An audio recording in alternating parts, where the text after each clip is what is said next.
guys, so tignan nyo siya guys. Tingnan nyo guys, yun ang ganda ng sky Ano,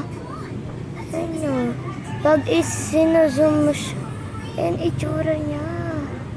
Lalo na guys kapag may puno. Tingnan nyo guys, unting zoom lang. Ayan yan, ang ganda ng view. Ayan siya guys nila guys, kasi may langgam na. Ayan, nakikita nyo ba guys?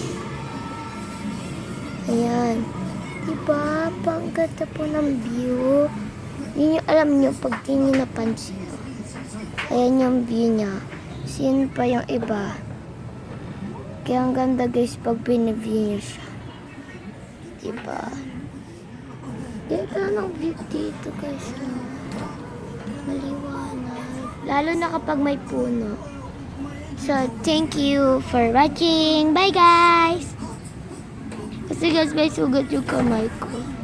Thanks for watching. Good. And like and share. Bye!